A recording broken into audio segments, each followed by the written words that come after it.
보물이 되는 지식을 찾아 떠납니다. 펼쳐라 보물지도! 아니, 두 분 제 기분 탓인가요? 유난히 서로 경쟁의식을 느끼나 봐요. 큰 소리로 막 하더라고요. 그냥 열심히 하려고 한 건데. 아, 기분 왜 탓이었나요? 기분 탓이에요? 아니, 사실 제가 이렇게 문을 연 이유가 있습니다. 왜요? 경쟁이에요 또 오늘? 맞아요. 싸우는 거예요? 정답입니다. 싸움, 라이벌 관계 이런 게 또 안 좋은 것만은 아니잖아요. 라이벌. 네. 아. 우리 사회에 있어서 좀 발전이 되는 그런 라이벌 관계에 대해서 오늘 과학 이야기가 좀 들어가거든요. 오늘 과연 우리 선장님께서 이 라이벌과 관련된 재미있는 과학 이야기 어떤 이야기를 해주실지 바로 불러보도록 하겠습니다. 선장님 나와주세요. 네, 안녕하십니까.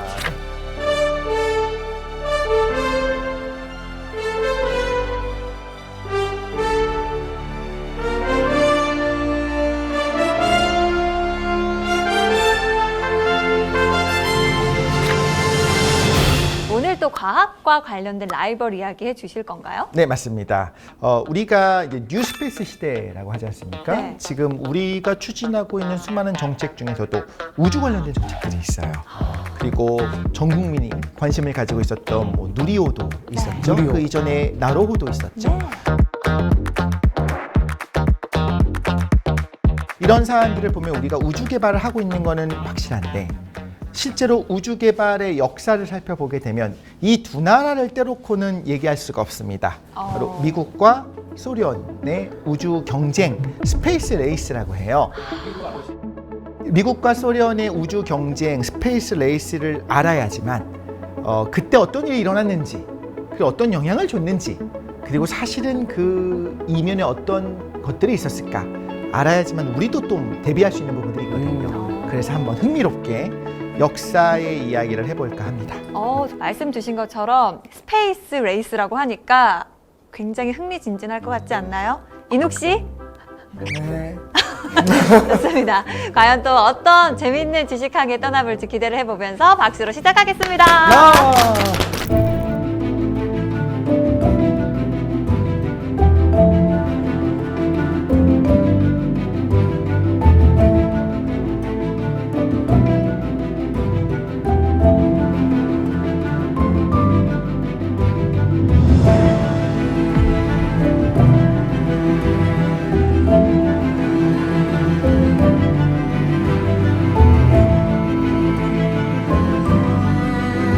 달에 가려면 꼭 필요한 게 뭐가 있을까요? 우주선. 우주선, 로켓. 이라고 할 수 있겠죠. 자, 그런데 우주 경쟁이라고 하는 건 어쨌든 우주로 로켓을 보내야 되잖아요. 네. 초반에는 로켓이라는 게 없던 시대에 생기기 시작한 거니까 로켓에 대한 경쟁인 거예요. 로켓을 누가 만들어내느냐. 그런데 그게 처음 개발되기 시작할 때는 비행기도 뭔가 뭐 우리가 알고 있는 그 라이트 형제가 비행기 처음으로 만들어서 몇 초 날고 했었던 그 시대랑 살짝 비슷해요.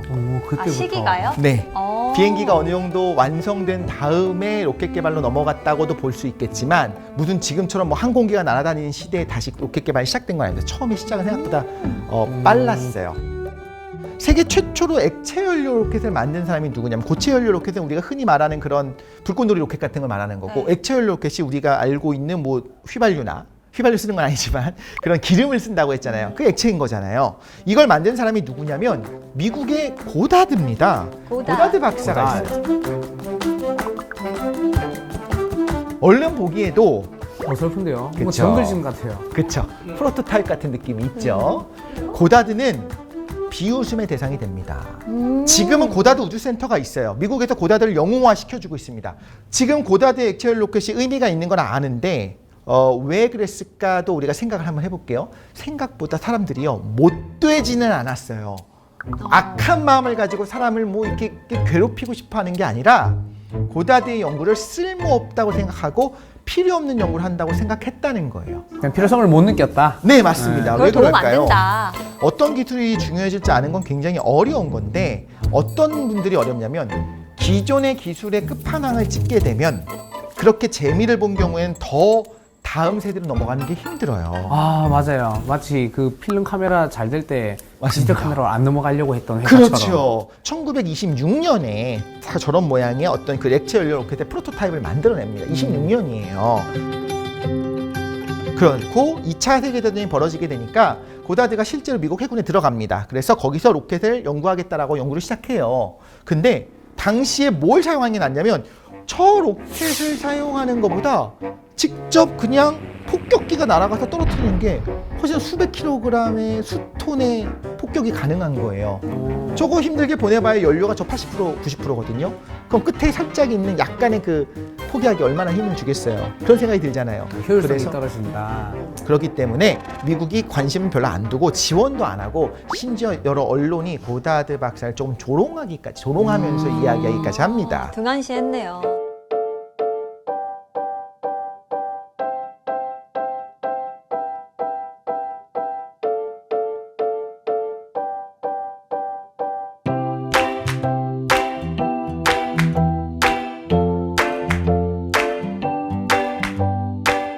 그런데 놀랍게도 저 고다드 박사의 연구를 훨씬 중요하게 여겼던 곳이 어디냐면 바로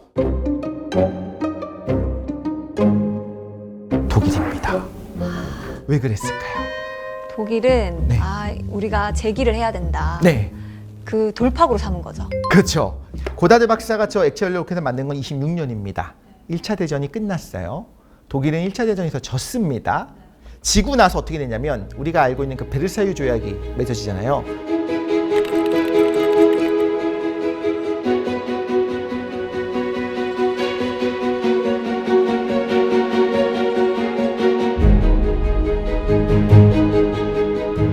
베르사유 조약은 엄청난 독일 입장에서 제약이 불공정 많아졌어. 조약입니다.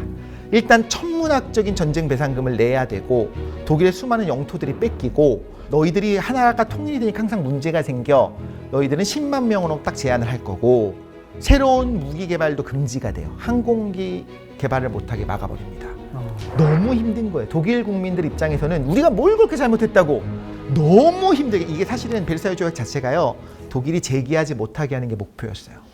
자, 이런 상황에서 독일 사람들은 무슨 생각을 계속 하고 있냐면요, 항공기는 전력이 되면 안 된다고 했잖아요. 그럼 그렇구나, 우리가 전쟁에서 졌으니까 우리 군대 안 가질래 하지 않겠죠. 네. 억울하잖아요, 독일 입장에서는. 그런데 여기서 베르사유 조약에 뭐가 빠져 있었냐면 로켓은 빠졌었어요. 비행기는 안 된다. 비행기는 안 됩니다. 로켓은 하지 말란 말은 없었잖아. 네네네, 없었어요. 왜냐하면 신무기니까. 그럼 당연히 독일 안에서 어떤 얘기가 나올까요? 로켓 개발해야겠다, 뭔가를 해야겠다. 그래서 로켓 연구회도 만들어지고 굉장히 많은 로켓 과학자들이 이 안에서 활동을 하기 시작하는 겁니다. 나치 독일에서 로켓 개발에 실제로 성공을 합니다. 그 이제 V2 로켓이라고 하는 그 탄도 미사일을 만드는데 베르너 폰 브라운이라고 하는 사람이 만들게 되는 겁니다. 폰 브라운에 대한 좀 여러 가지 얘기가 있을 수 있습니다만 정말 우주 덕후예요. 어렸을 때부터 너무너무 로켓을 만들고 싶어 했고 너무너무 달로 사람을 보내고 싶어 했고 과학 로켓을 만들고 싶었던 것도 사실인데 그 당시에 엄혹한 현실 속에서 로켓 연구를 할 수 있는 방법은 뭐밖에 없었냐면 군대에 들어가서 그 군에서 주는 로켓을 만드는 거예요. 근데 그 군이 어디 있냐면 나치 독일의 군이었던 거죠.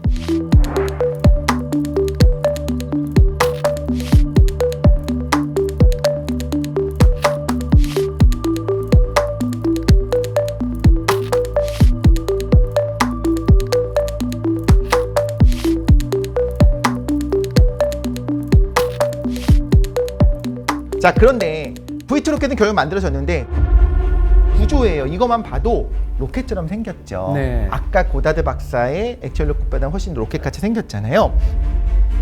자, 로켓이라면 가져야 될 것들이 있어요. 첫 번째는 연료가 있어야 될 거고요. 네. 이거를 공기 중에서 태우는 게 아닙니다. 공기에 있는 산소를 갖고 태우는 것이 아니라 산화제가 있어야 돼요. 보통은 액체 산소를 쓰거나 아니면 과산화수소를 사용해서 산소를 어쨌든 간에 뿜어냅니다. 그러면서 내부에 산화시킬 수 있는 것까지 있어요. 그럼 그 두 개를 섞어주면 무슨 일이 벌어지냐면 폭발적으로 분사를 해요. 근데 그게 어디서 일어나냐면요, 보면요, 연소실이 있어요. 여기서 공급을 해줍니다. 연료 공급하고 산소 공급해요. 그럼 여기서 엄청나게 강하게 화염이 막 생겨요. 그 화염이 뒤로 밀잖아요. 그러니까 로켓이 앞으로 날아가는 거예요. 그렇죠. 똥꼬로 나와야 미로 그쵸? 나와요. 맞습니다. 그래서 은꼬로 나오면 이제 앞으로 올라가게 돼요. 작용 반작용 법칙인데 여기서 놓치면 안 되는 게 하나가 있어요. 우리가 영화를 보면요, 로켓이 날아갈 때나 어떤 우주선이 날아갈 때 뒤에 불이 슝 하고 나오면서 이렇게 움직이잖아요. 네. 그러면 안 돼요. 엄청난 속도로 연소가 일어나, 거의 폭발적으로 연소가 일어나야 되거든요. 그럼 이 생각을 해볼게요. 연소실에서 연소가 일어나는데, 그래서 조용히 우리 가스레인지 불타는 것처럼 타고 있는 게 아니라 폭발적인 소음과 진동이 나면서 터지고 있는 거예요. 그럼 뭐가 중요하냐면 폭발이 뒤로만 갈까요? 앞쪽. 연소실 전체를 모든 방향으로. 밀겠죠. 네. 그러면 너무나 강하게 폭발하면요, 산소랑 이 연료를 반대로 밀어버리는 거예요. 나오다 꺼져요. 아이러니하게도. 산소와 연료가 있어야 터지는데 산소와 연료가 나오다가 얘가 뻥 하고 터지는 것 때문에 자기가 뒤로 밀려 들어가는 겁니다. 그래서 우리가 생각한 것보다 훨씬 더 강한 펌프로 밀어줘야 돼요. 이 안에서 막 화형이 뿜어져 나온 것보다 더 센 압력으로 위에서 끄끄끄끄 계속 엄청나게 공급해줘야 되거든요. 그래서 항상 펌프가 들어가요. 그 펌프도 있었어요. 제가 말씀드리고 싶은 건 뭐냐면 현대의 로켓이라면 가지고 있어야 되는 모든 것들을 다 가지고 있었습니다. 그리고 저기 있는 그 터보 펌프부터 시작해서 연료통이 있을 거죠. 그 산화제 탱크가 있을 거죠. 펌프가 있을 거죠. 그 제어 장치가 있을 거죠. 이 모든 것들이 우리가 지금 누리호 구조를 봐도 있는 거랑 똑같아요. 다단만 아닌 거지 저거는 완성된 로켓인 겁니다. 틀이 다 있네요. 그쵸, 저걸 이미 로켓 만들어낸 기술이 거예요. 너무 신기하다. 엄청 앞서 있었네요. 엄청 앞서 있었습니다. 이게 가능했던 이유는 역시 독일은 기술이 좋아라기보다는 독일 제품 최고. 그렇죠. 이라기보다는 네. 그런 것도 있을 수 있겠습니다만 원래 전쟁 중에 돈을 무제한으로 주면서, 무제한은 아니었겠지만 네가 하고 싶은 거 해, 대신에 어쨌든 성공해라고 하면서 실제로 발달한 게 되게 많이 있어요. 근데 저 때가 몇 년인데요? 실제로 실전 배치가 된 건 1944년입니다. 개발된 거는요? 네, 개발을 시작했었던 건 42년, 41년 뭐 이때부터 시작을 했겠지만 그렇게 해서 결국에 프로토타입을 넘어서 실전 배치가 된 건 44년인데 우리가 알다시피 44년이면 전쟁 다 끝난 겁니다. 네. 우리가 다 알다시피 2차 대전이 완전히 끝나는 건 45년이지만 유럽 전선이 거의 안정화되는 거는 그보다 전이잖아요. 근데 어쨌든 V2 로켓은 만들어졌지만 이게 전쟁의 승패를 가릴 수는 없었습니다.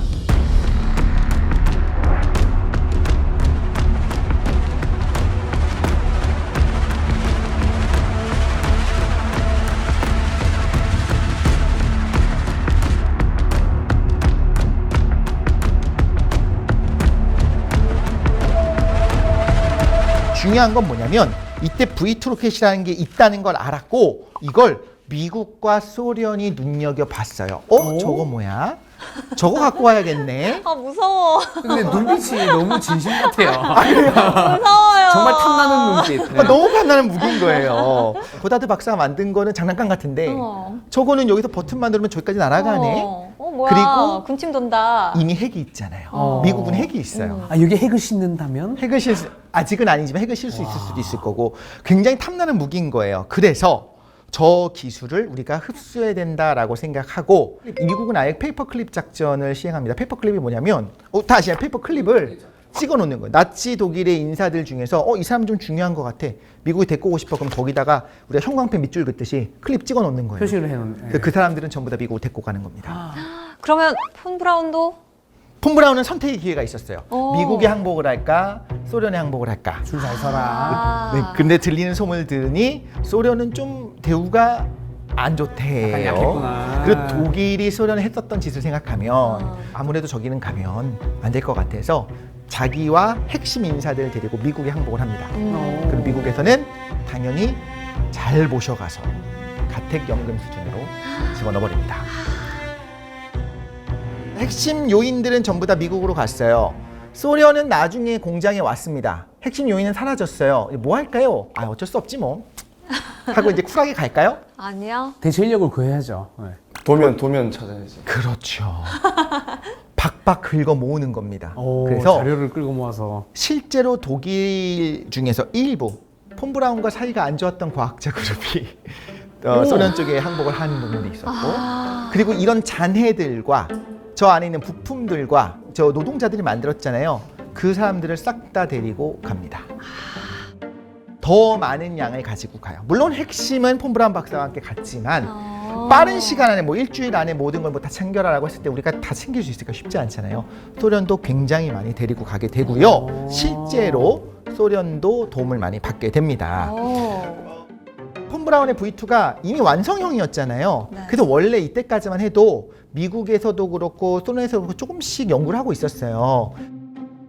소련 입장에서는 츠콜콥스키가 이미 로켓의 아버지로서 이론을 세워놨기 때문에 그 후배들이 좀 공부하고 있는 건 있었습니다. 그러니까 훨씬 더 약간의 가이드만 주게 되면 독일 과학자들이 기술자들이 조금만 가이드만 해주면 훅 성장할 수 있는 거였고 미국은요 이미 시작되고는 있었지만 갑자기 25년, 30년 앞선 기술을 가지고 있는 과학자가 망명을 했잖아요.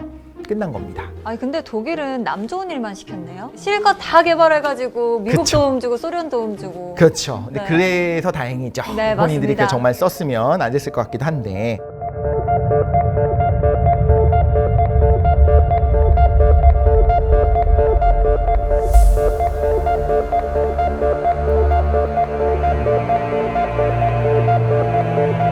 자, 미국이 폰 브라운을 데리고 갔습니다. 가택연금 수준으로 가둬놨다고 했죠. 미국의 정치인들 입장에서 어떻게 하고 싶을까요?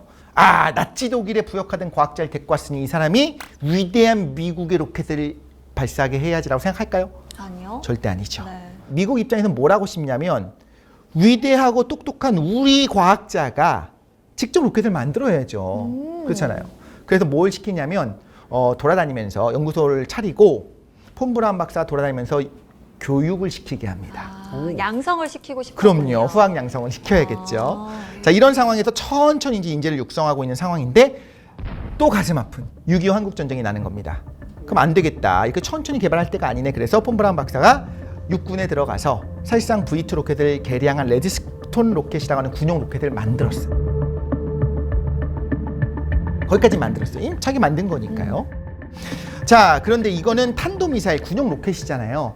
군용 로켓으로 우주 개발을 위한 로켓이다라고 하기가 조금 민망하잖아요. 요건 요거 우리 투트랙으로 가자. 미국 입장에서 어떻게 했냐면 평화로운 우주 개발을 위해서 과학 로켓을 우리가 만들 거다라고 이제 여유롭게 만들겠다고 선언을 합니다. 55년이 됐습니다. 지구 궤도에 이제 소형 위성을 하나 올리는 거 로켓 우리가 만들 겁니다라고 57년에 발사하겠습니다라고 선언을 해버려요. 미국에서요? 네, 어. 2년 남았습니다. 2년 정도면 뭐 여유 있게 만들겠지 뭐 이렇게 생각했던 것 같아요. 사실상 기술이 좀 차이가 났었는데, 자 그래서 어떤 로켓을 쏠 거냐? 폰 브라운 박사가 만든 그 군용 로켓, 레드스톤 로켓을 사용할 거냐? 아니면 우리 미국 과학자들이 만든, 미국의 해군의 과학자들이 만든 벵가드 로켓을 할 거냐? 이제 끝까지 접전을 벌이다가 벵가드 로켓을 하기로 합니다. 그럴만하죠. 독일, 나치 독일은 사라졌고요.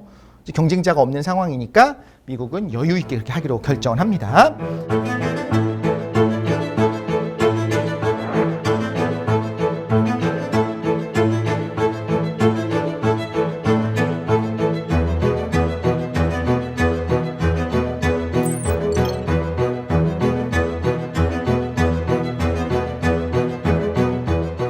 자, 이제 57년이 돼서 벵가드 로켓을 쏴야겠죠. 네. 반전이 좀 있습니다. 벵가드 위성 로켓을 쏘기로 했어요. 몇 달 전에 비밀리에 소련이 착착착착 준비를 하고 있었던 겁니다. 갑자기 어느 날 기사가 팍 나는 겁니다. 그 소련이 만들었던 그 로켓이 R7 로켓이 사실 탄도미사일이에요. 여기다가 위성 하나를 실었는데 그 유명한 스푸트니크 위성을 놓고 쏜 겁니다. 스푸트니크.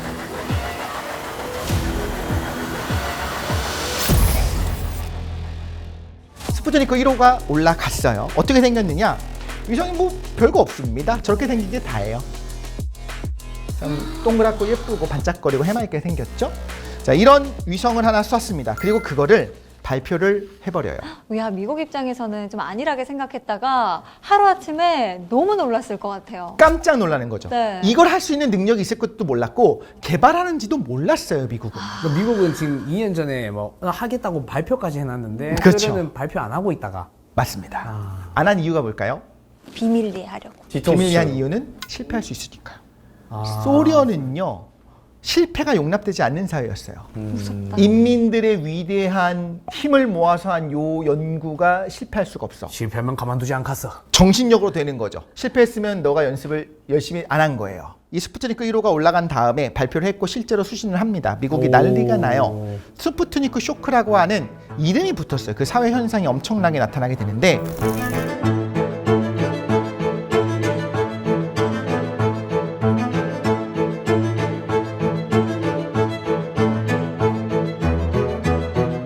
소련 입장에서는 그러면 진짜 어떻게 이런 일이 벌어질 수 있느냐, 갑자기 어떻게 비밀리 연구를 할 수 있었느냐. 소련이 여유 있게 한 걸까? 아니에요. 소련이요, 비밀리에 국가적인 사활을 걸고 지금까지 로켓 연구를 했던 겁니다. 그게 왜 그랬는지 우리가 이해해야지만 이 국제 관계를 이해할 수가 있는데요. 소련 입장에서는 이제 적국이 누구냐면 미국입니다. 미국은 핵무기가 있어요. 소련도 핵무기를 만들었어요. 그런데 미국을 공격할 수단이 없어요. 이미 제공권은 미국이 다 가지고 있는 상황입니다. 지도를 하나 볼게요. 빨간 데가 그 공산 진영이고요. 파란색으로 있는 데가 흔히 말하면 뭐 자유주의 진영이라고 해야겠죠. 자, 이 지도 상황을 생각을 해보자면 소련 입장에서는 폭격기에다가 핵을 싣고 가는 건 불가능해요. 그러면 로켓을 갖고 우주 공간으로 띄워서 우주에서 아래로 내려 꽂히게 만들어야지만 미국을 공격할 수가 있는 거예요. 미국의 레이더망에서 사라져버리자. 레이더망에서도 사라지고 일단 저 우주 공간으로 나가서 내려 꽂히는 거는 요격이 불가능해요. 그것만이 살 길이다. 그렇죠. 이거밖에 없다. 이게 아니면 소련 입장에서 인민의 국가가 저 자본주의 돼지들한테 우리 그냥 핵공격 받아 죽게 되는 거예요. 그러니까 목숨 걸고 개발을 시작하게 되는 거죠. 근데 미국은 당연히 탄도미사일 개발할 필요가 별로 없고 천천히 하면 되는 상황이었던 거죠. 자, 어쨌든 이런 상황입니다. 그래서 아예 로켓 개발 자체도 일찍 시작을 했고요. 그러다가 아까 말씀드린 것처럼 패전한 독일의 로켓 기술자들의 일부가 왔다고 했잖아요. 이분들의 코치를 받으면서 금방 흡수를 합니다. 그리고 비밀리에 있었던 미국과 다르게 굉장히 빠르게 개발을 했습니다. 자, 그런데 어쨌든 간에 소련 입장에서는 독일이 정말 미워요. 그래서 독일 기술자들한테 정보를 빨리 뽑아 먹고 싶은 거예요. 그리고 빨리 좀 소련의 위대한 인민의 힘으로 만들고 싶었겠죠. 그렇게 만들고 싶었던 겁니다. 근데 R7이라고 하는 로켓이 다시 한번 말씀드립니다만 이거는 핵을 투발하기 위한 그러니까 스펙 자체가 어떻게 되냐면 그 당시 핵이 얼마나 컸을까? 얼마나 무거웠을까요? 무거웠어. 리틀보이 팬맨 이름 들어보셨잖아요. 네. 리틀보이는 리틀보이라고 하지만 그렇게 리틀하지 않아요. 이쁘이죠. 팬맨은 왜 이름이 팬맨이라고 될 정도로 무거워요. 그래서 그걸 넣기 위해서 병기창을 굉장히 개조를 해야 될 정도로 엄청나게 무거운 폭탄이 들어가 있는 상황인 거예요. 그럼 소련도 그런 식으로 만들었거든요. 이거를 실어 나르기 위해서는 로켓이 강력해야 되잖아요. 그래서 R7 로켓은요, 처음부터 강력한 로켓이었어요.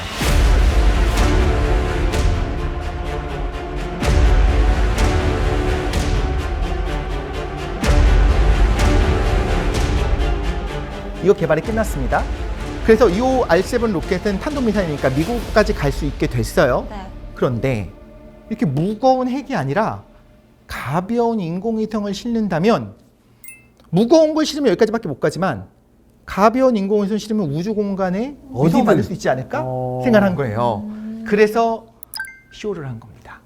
미군들 입장에서 우리 깜짝 쇼 한번 해줍시다 라고 콜로프가 얘기를 하고 그래 그럼 한번 해보자 라고 해서 하지만 실패할 수도 있으니까 말 안 하고 있다가 성공한 다음에 딱 성공했다 발표를 한 거예요. 미국은 난리가 납니다. 이 이벤트를 보고서 당황을 한 거예요. 어떤 상황이 됐냐면 갑자기 상대도 안 된다고 생각했고 우리는 안전하다고 믿었었는데 핵을 투발할 수 있는 인공위성을 만들어 쏘았다고 생각하기 시작하는 거죠. 그러면서 자국의 방공망을 뚫고 우주에서 떨어지는 거 어떻게 막습니까? 맞아. 이건 지금도 어렵거든요. 지금도 탄도미사일은 올라가는 단계에서 막기가 쉽고요. 떨어지는 종말 단계에서 막는 게 또 쉽지가 않아요. 그런 상황에서 핵을 위협을 받게 되는 상황인데 한 달이 지납니다. 러시아에서 11월이에요. 딱 한 달 지났어요. 이제 그 유명한 떠돌이개 라이카를 실은 스푸트니크 2호를 발사를 하게 되는 거죠. 강아지를 싣고 갔어요. 최초의 이건 우주 R7 생명체. 로켓이고요. 네, 강아지를 싣고 갑니다. 최초의 우주견이라고 해야 될 것 같아요. 너무 슬퍼요. 그쵸. 왜 슬프다고 하시냐면 저 라이카라고 하는 개를 떠돌이 개였는데 잘 훈련을 해서 어떤 개들을 추렸냐면 좀 사람 말도 잘 듣고 인내심이 있는 개들을 추렸어요. 이런 거는 그냥 보여주는 거라기보단 뭘 하고 싶었냐면 우주 공간에 갔다 와도 생명체가 살 수 있는지를 보고 싶었던 거예요. 지금은 당연히 뭐 중력이 없을 뿐이 산다라고 생각하잖아요. 해보기 전에 모르는 거예요. 그래서 한번 뛰어본 거죠. 그러면서 어떻게 했냐면 우주 공간에 가서 어느 정도 평화롭게 있다가 며칠 정도 지난 다음에 안락사 장치가 작동을 해서 안락사가 된 걸로 이제 발표를 합니다. 아니었잖아요. 근데 90년대 이제 그 비밀이 해금이 되면서 사실은 발사하는 그 진동과 발사 단계에서의 그 온도와 소음과 어떤 극심한 스트레스로 금방 사망을 했다고 죽은 거로 아이고. 지금 밝혀져 있습니다. 표정이 너무 해맑네요. 그러니까요. 어떻게 보면 안쓰러운 게 진짜 인내심 있는 개였기 때문에 가슴 아픈 이런 게 있죠.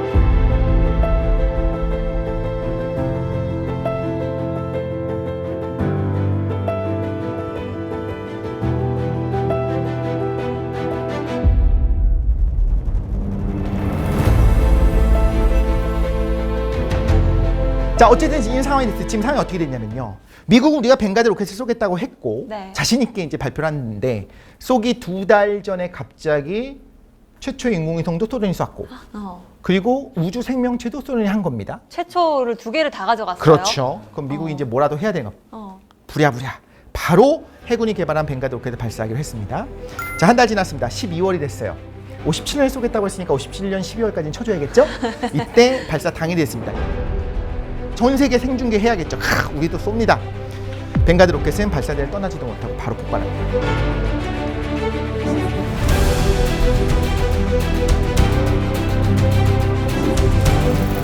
생중계된 완전 거예요. 전 세계적으로 대망신을 당했네요. 어떡하죠? 어떨 것 같아요? 여러분이 그 개발자라면. 일단 도망갈 것 도망가야지. 같습니다. 아무리 있으니까. 공산주의 아닌데도 네, 그렇죠. 네, 도망갈 것 같습니다. 진짜 저도 네. 그거 보면 사색이 됐을 것 같아요. 완전 진짜 뭐라도 해야만 하는 상황이 되겠잖아요. 이런 뭐라도 해야만 되는 상황이 됐을 때 뭘 할 거냐. 원래 생각했던 거는 아니 우리 순수 미군의 힘으로 과학 로켓을 만들어야지. 이런 게 어디 있습니까? 뭐라도 빨리 쏴야죠. 다시 폼브라운 박사 바로 부릅니다. 그 완성됐었던 레드스톤 로켓 개조해서 바로 우리 뭐라도 쏘자. 진작 이거 하지. 그래서 바로 1년 후에 바로 다음이죠. 이듬해 58년 1월 31일이니까 실패한 지 2달도 안 됐을 때예요. 부랴부랴 그 폼 브라운이 만든 로켓에다가 인공위성 익스플로러 1호를 싣고서 발사에 성공을 실제로 합니다. 실제로 요 아까 했었던 그 스푸트니크는 뭔가 과학위성이라고 하기는 하는 게 별로 없었어요. 뭐 했어요? 그냥 뭐 신호 보내는 비컨이랑 그 외에 뭐 이것저것 테스트하는 걸 달았지만 딱히 뭐가 없었는데 그러니까 기능성보다는 그냥 띄우는 것 자체의 의의를 그냥. 두는 그럼요. 거네요. 일단 성공해야 되고 거기다가 우리도 누리호 개발할 때 1호, 2호 쏠 때는 더미 위성 실었잖아요. 그쵸? 위성 모사체를 실었어요. 왜냐하면 실패할 가능성이 높으니까 맞아. 검증만 하는 거예요. 근데 미국 입장에서는 나름 그 익스플로러 1호에다가는 나름 과학 위성이기 때문에 벤 앨런드도 발견하고 좀 그런 걸 넣습니다만 오. 그건 미국 입장에서 제가 실드를 쳐주는 거고 그게 뭐 중요합니까 지금? 솔직히 그게 중요한 건 일단 아닌 보낼 거예요. 수가 있어야지. 그렇죠. 이게 있어요. 익스플로러 1호가 무게가 15kg이었어요. 15kg. 네.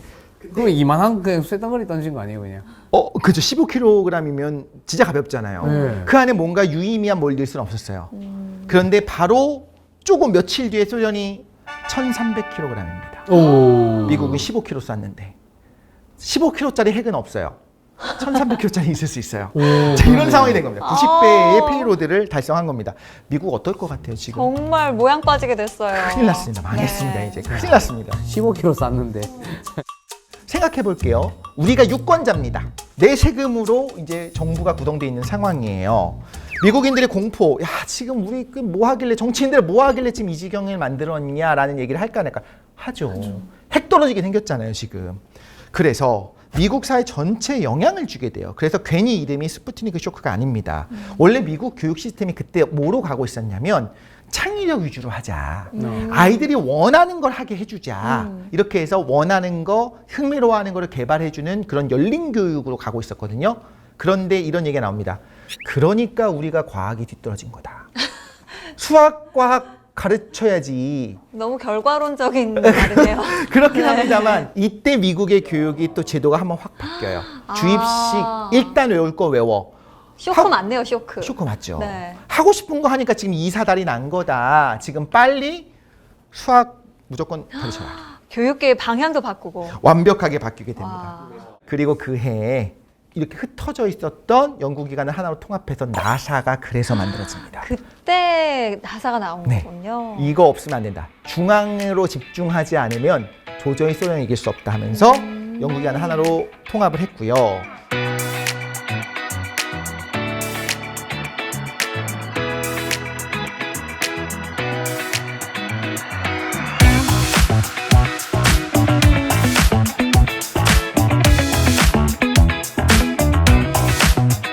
근데 이제 나사가 출범을 했지 않습니까? 그렇다고 해서 미국이 승승장구를 발라할 수 있었던 건 아니었죠. 그런 상황이었고 이미 아까 말씀드린 것처럼 나사는 출범했지만 이미 격차가 너무 커져 있었던 상황입니다. 61년이 됐습니다. 4월 12일 너무 유명한 최초의 우주인 유리 가가린이 유리 가가린. 우주 공간에서 이제 궤도 비행에 성공을 하게 이야. 됩니다. 최초의 우주인조차도 사람이 간 것조차도 소련이 해버렸어. 소련이 했다. 이게 굉장히 컸던 거예요. 최초의 인공위성도 최초로 사람이 나간 것도 소련이. 그리고 미국은 생중계로 폭발했고 아, 지금 유리 가가린이 갔었던 건 뭐냐면요. 지구를 인공위성처럼 돌았어요. 이건 궤도 운동을 했다는 건데 이게 중요합니다. 왜 그런지 말씀을 드릴게요. 4월 12일에 했어요. 미국 입장에서는 더 이상 뒤떨어진 거 보이면 안 되거든요. 바로 5월 달에 앨런 셰퍼드를 미국 우주로 보내는데 어떻게 되냐면 탄도 비행입니다. 그냥 올라갔다 내려오는 거예요. 한 바퀴 도는 거랑 달라요. 올라갔다 그냥 내려온 탄도 비행을 하는 겁니다. 좀 그렇죠. 이제 미국의 언론은 야 이것이 진정한 에스트로너시아라고 이야기는 하지만 이건 약한데. 사실 약한 부분들이 좀 약하다. 있습니다. 진짜 궤도 비행을 한 거는 1년 후입니다. 1962년이 돼서 존 글렌이 처음으로 그걸 하게 됩니다. 자, 지금 상황을 볼게요. 미국이 소련을 앞선 게 뭐가 있냐? 없어요. 없어요. 인공위성, 첫 생명체, 첫 우주인 전부 다. 우주로 올릴 수 있는 중량도 소련이 훨씬 더 크죠. 이것뿐만 아니라 지금 다른 탐사들을 계속 같이 하고 있어요. 예를 들자면 최초의 태양 궤도 인공위성 있죠? 네. 지구를 도는 거 말고 태양을 돌게 하는 거. 그것도 소련이 쏩니다. 오. 근데 루나 1호예요. 이건 흥미로운 게 있으니까 말씀드릴게요. 루나 1호. 루나 하면 근데 왜 루나 이러지? 달 궤도를 만들려고 했는데 실수로 지나쳤어요. 그래서 그냥 태양 궤도를 돌아버렸습니다. 그래요? 하지만 어쨌든 귀엽다. 성공했죠. 꿀. 그래서 태양 인공위성의 최초도 소련이고요. 최초로 달에 도달한 것, 착륙은 아니고 부딪혀서 사라졌지만 도달한 것도 루나 2호였고요. 부딪혀서 사라졌단 소련이었고요. 말은 그냥 바로 폭발했다는 말인가요? 그렇죠, 그렇죠. 네. 그런데 그것도 도달했다는 것도 의미가 있는 거예요. 자, 요게 뭐냐면 달의 뒷면 사진입니다. 달은 우리가 뒷면을 못 봐요. 앞면만. 앞면밖에 안 보죠. 동주기 자전 때문에 그런 건데 항상 내 얼굴을 보면서 돌고 있는 겁니다. 네. 살 뒤에 뭐가 있을지 궁금하잖아요. 토끼가 살죠. 토끼는 앞면에 살 것 같긴 하죠. 뒷면에 살 수 있겠네요. 나치의 비밀 기지가 있다느니 외계인의 기지가 있다느니 뭐 이런 여러 얘기가 있습니다만 저 달 뒷면을 촬영해서 보낸 것도 루나 3호 소련입니다. 도대체 미국 뭐 하고 있는지 모르겠죠. 우주 궤도를 돌던 우주견이 최초로 다시 무사 귀환을 한 것도 소련이 최초예요. 오. 살아서 돌아왔어요? 네, 그것까지도 다 소련이 했습니다. 최초 타이틀이 소련이 훨씬 많거든요.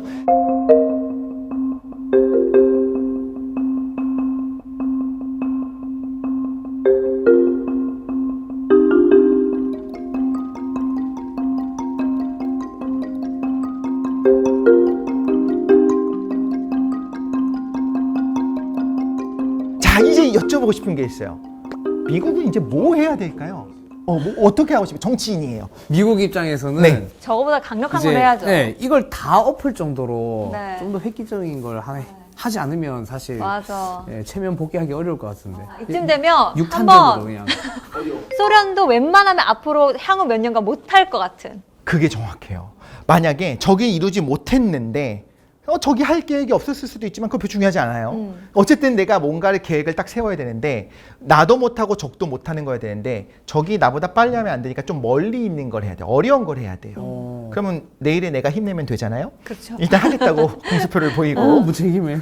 그 예를 들면 전 이렇게 생각했습니다. 덧셈도 뺄셈도 여쭈 아이가 우리 아이보다 잘해요. 네. 빨라요. 그러면 구구단을 누가 외는지 경쟁하면 아마도 옆집 애가 더 빠를 가능성이 높아요. 네. 그러니까 처음부터 미적분으로 경쟁을 하는 거예요.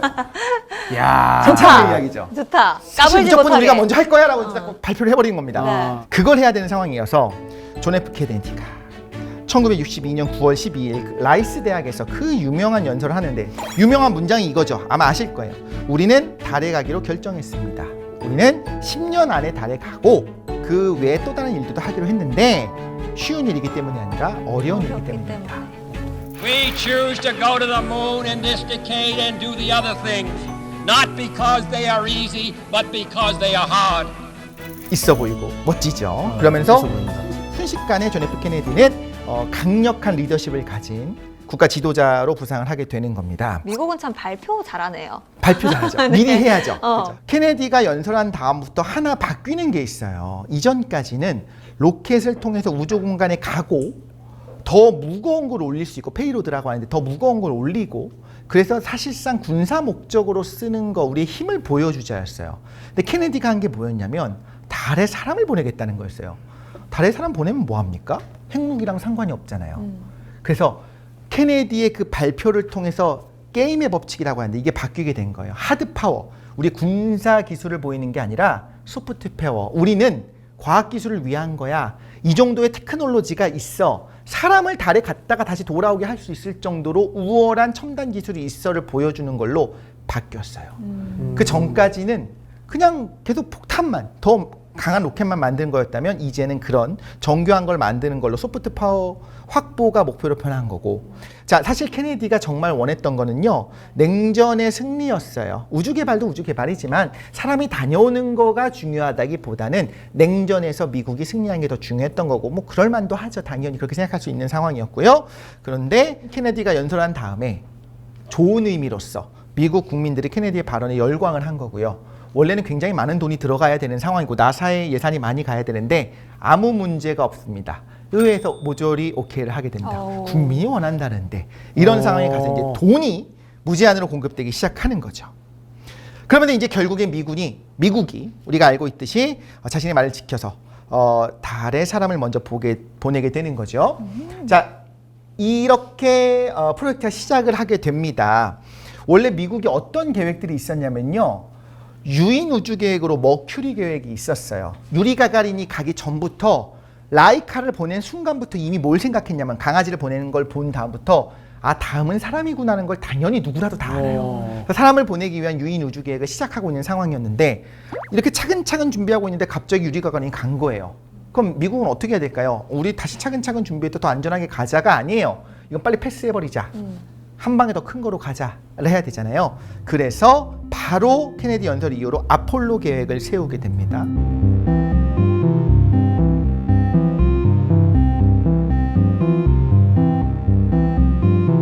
아폴로 계획을 세우기 위해서 이제 여러 가지 다른 재미니 계획을 통해서 과연 아폴로 계획을 실현할 수 있는지를 하나씩 세우기 시작해요. 한 방에 달로 가서 사람이 착륙하고 돌아온다는 쉽지 않잖아요. 네. 어떤 과정이 있을까 생각해보면 되게 합리적인 방식으로 세우게 돼요. 자, 말씀드려볼게요. 일단 달로 사람을 보내야 되니까 거대하고 강력한 로켓을 만들어야겠죠. 그 로켓 만드는 거 하나. 로켓도 로켓이지만 사람을 생존하게 하고 조종하게 하고 이런 또 다른 기술들이 필요하잖아요. 예를 들면 과연 장기적으로 일주일, 2주일 동안 사람이 우주 공간에 있어도 괜찮나? 굉장히 면역력이 떨어지거나 암에 걸리거나 이럴 수도 있잖아요. 이거 한번 테스트 한번 해봐야겠죠. 우주선 바깥으로도 나갔다 들어와야 돼요. 우주선 안에만 있으면 안 돼요. 착륙했다 올라와야 되니까 우주 유영도 한번 해봐야겠죠. 우주선 두 개가 랑데부라고 해요. 이렇게 근처에 조우하는 것까지 가는, 이게 두 개 같이 가면서 조우하는 기술이 필요해요. 이 랑데부 기술도 한번 해봐야겠죠. 그 다음에 실제로 랑데부 상황에서 붙어서 도킹하는 것까지도 해봐야 됩니다. 이런 거 하나하나를. 많다. 그죠, 갈 길이 많죠. 네. 이런 것들을 확인하는 기술들을 재미니 계획에서 다 하나씩 하게 되고요. 자, 일단 세턴 V 로켓을 만들었습니다. 누가 만들었냐면 폰 브라운이 만든 세턴 V는 이제 있어요. 강력한 로켓을 만들었어요. 그 다음에 이제 아폴로 계획을 통해서 달로 가는 과정을 하나씩 확인을 하는데, 예를 들면 이렇게 갑니다. 세턴 V 로켓에 사람을 직접 태웁니다. 세턴 V 한번 보여드릴게요. 멋지게 생겼죠. 이야, 진짜 거대한 물로켓 같아. 진짜 큽니다. 세턴이 실제로 저 로켓을 쏘기 시작했었던 거는 아폴로 계획 1호부터 처음부터 시작했던 건 아니고 중간부터 시작하게 되거든요. 최초로 쏘기 전의 모습이에요. 그냥 보면 뭔가 거대하고 크거든요. 네. 그런데 이런 로켓을 통해서 뭘 해야 되느냐? 스턴 부위에 사람이 탑승해서 이때 실제로 유인 발사도 한번 해봐야겠죠. 왜냐면 새로운 로켓이니까. 이게 아폴로 7호에서 이걸 하고요. 자, 8호는 뭘 하냐면 달로 갑니다. 네. 착륙은 안 하고 달 궤도를 돌고 다시 지구로 오는 것도 한번 해보는 거예요.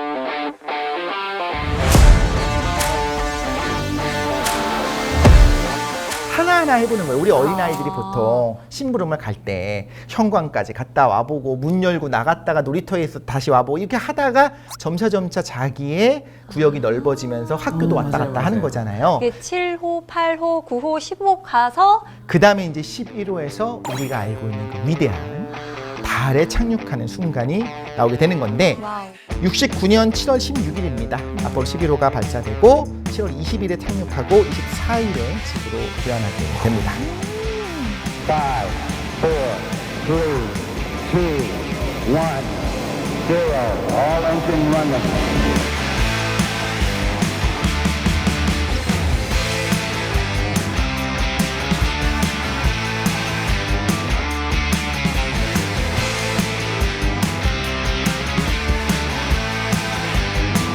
자, 아폴로 11호의 사령관이 닐 암스트롱이죠. 유명하죠. 그리고 최초 달에 발을 내디딘 분이 되는 건데, 자, 이 장면이 뭐냐면요. 사령선에서 한 명만 남고 두 명이 저 착륙선에 타고 내려가는 겁니다. 그 장면을 이제 쓸쓸하게 찍은 겁니다. 누가 찍었느냐? 달로 내려가지 못하고 달 궤도에 돌고 있었던 마이클 콜린스가 사령선 조종사예요. 이 조종사가 직접 찍은 겁니다. 저 안에는 지금 버즈 올드린과 닐 암스트롱이 같이 있는 거죠. 암스트롱은 사령관이고요. 버즈 올드린은 달 착륙선의 조종사예요. 지금 같이 내려가고 있는 상황이 된 겁니다. 같이 못 내려서 되게 아쉬웠을 것 같아요. 그럴 수 있을 것 네. 같아요. 그리고 우리가 잘 모르는 하나의 영웅인 거예요. 자, 닐 암스트롱은 달에 내려갑니다. 이야. 자, 달에 내려가는 장면과 작업하고 있는 장면. 근데 이제 흥미로운 건 저 왼쪽에 달에 내려가고 있는 건 누굴까요? 닐 암스트롱이 아니겠지요. 저걸 찍은 사람이 있잖아요. 그래서 저거는 닐 암스트롱이 직접 그 버즈 올드린을 찍은 겁니다. 올드린이 내려가고 있는 상황인 거고, 암스트롱은 이미 내려와서 사진을 찍고 있는 거고, 오른쪽 사진은 뭐냐면 그 버즈 올드린이 닐 암스트롱이 저기서 일하고 있는 거. 서로 찍어준 거네요. 그렇죠, 서로 찍어준 야, 이제 겁니다. 나 찍어줘. 빨리 달에서. 그치. 막 사실 이러고 나서 찍었나? 이러고 있을 수 있을 것 같아요. 그때는 셀카 찍을 생각은 못했네. 네. 그러네요. 거기까지 네. 생각 못했네요. 둘이 같이 찍었어요, 셀카 보고. 셀카 보고. 우리가 알고 있듯이 닐 암스트롱은 달에 첫 발을 내디기 전에 유명한 말을 하죠. 한 사람에게는 작은 발걸음이지만 인류에게는 위대한 도약이다. 이렇게 이야기를 하고 달에 성조기도 세우고 산책도 하고 다시 달 착륙선에 돌아와서 잠깐 쉰 다음에 다시 날아서 사령선이랑 만나서 지구로 돌아오게 됩니다.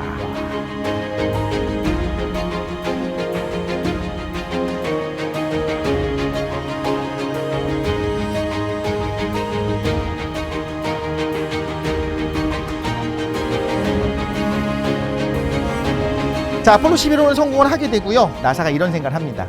재사용이 가능한 우주선은 그래도 좀 괜찮지 않을까. 돈이 좀 적게 들니까. 그래서 이걸 만들어야겠다 생각해서 그 이후로 우리가 알고 있는 유명한 저 우주왕복선 스페이스 셔틀로 가게 되죠. 스페이스 셔틀 정말 좋아하는, 멋지잖아요. 이런 우주왕복선 프로젝트에 집중해서 만들어냅니다. 근데 이게 왜 만들었냐면요, 유인 화성 탐사가 목적이었어요. 그럼 화성으로 가야 되잖아요. 그럼 많은 물자가 필요해요. 일단 지구 궤도에다가 많이 띄워놓는 거예요. 만남의 광장처럼 거기다 쌓아놓는 거예요. 히말라야 에베레스트산 갈 때 그 기지들, 베이스 기지 캠프가 있는 것처럼 다 쌓아놓으려고 하는 거예요. 그러니까 저건 커요. 엄청난 양을 위로 올릴 수 있는 거대한 우주선을 만들어 놓은 겁니다. 그런데 화성 탐사를 왜 합니까? 그 당시에 유인 화성 탐사 당연히 취소됩니다. 그럼 저렇게 거대한 건 만들어 놨는데 쓸 데가 없어요. 근데 한 번 발사할 때마다 비용은 꽤 많이 들어갑니다.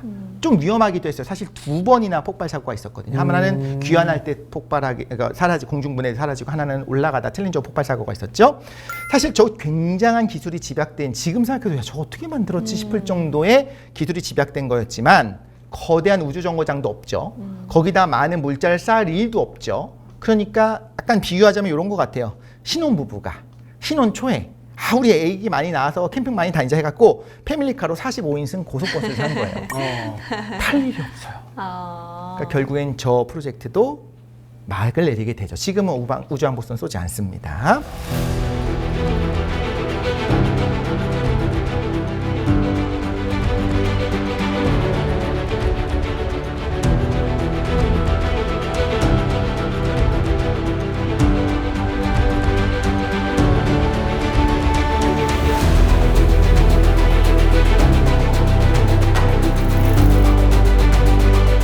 년에 어떤 일이 있었냐면 미국의 아폴로 미션, 소련의 소유즈 우주선 이 두 개가 도킹을 하고요. 두 미국과 소련의 그 사령관이 서로 악수하는 장면이 있습니다.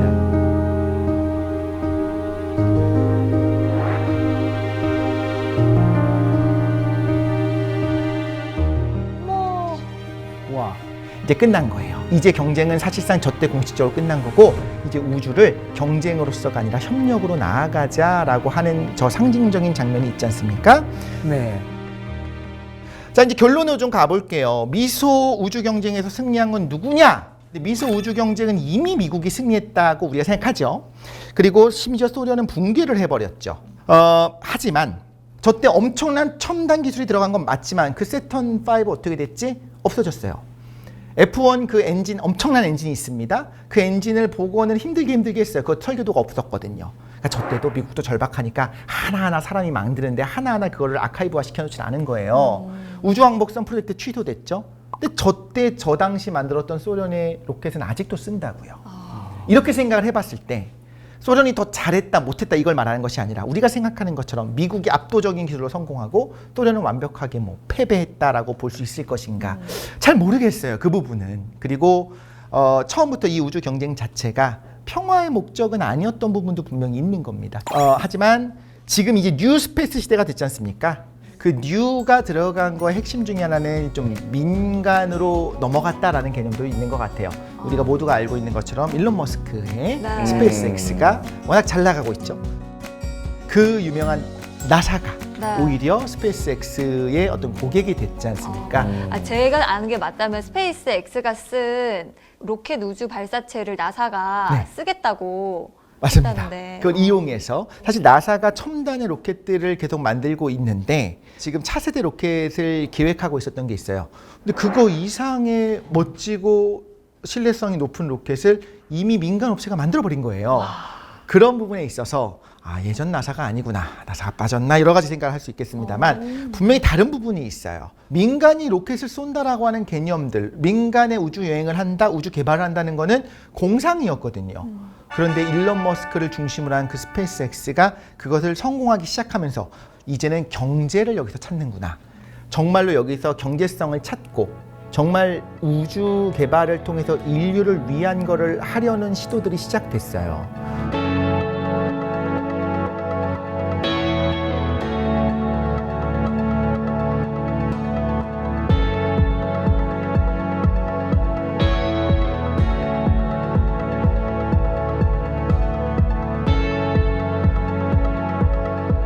오늘 정말 치열했던 우주전쟁, 우주 라이벌 이야기를 막 들었었는데 오늘 그럼 강의를 또 한마디로 정리를 해주신다면 어떻게 이야기를 할 수가 있을까요?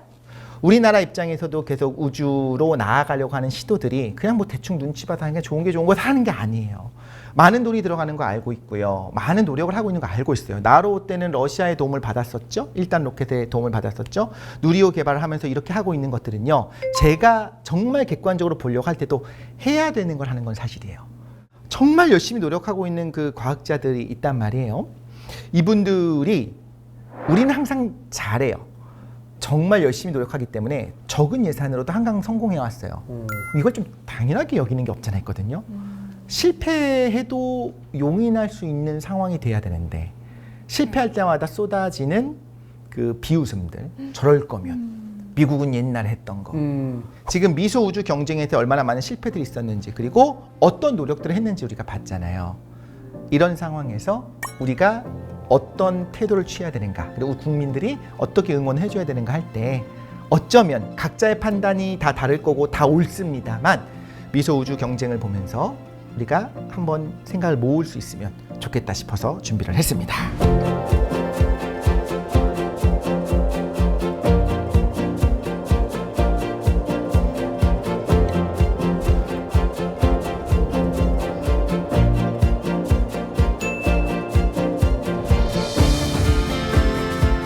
진짜 오늘 선장님 말씀을 들어보니까 이런 연구 개발에 애쓰시는 분들의 그 실패에 대해서도 좀 박수를 쳐줄 수 있는 그런 사회적인 분위기가 조성이 돼야겠다. 우리나라의 과학 발전을 위해서라도. 맞습니다.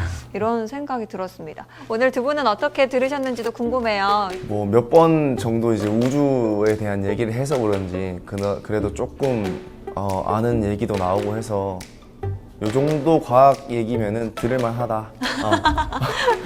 이 정도면 칭찬 받으셨습니다. 이 몇 번 정도면 지금 한 3번 정도 한 것 같거든요. 우주 네, 얘기를. 네. 근데 겹치는 것들이 조금씩 있다 보니까 안 들은 것 같은데 그래도 생각이 나네요. 그럼요. 요 정도면은 뭐 할만하다. 그래서 지금 보물지도계 3년이면 풍어를 계란다.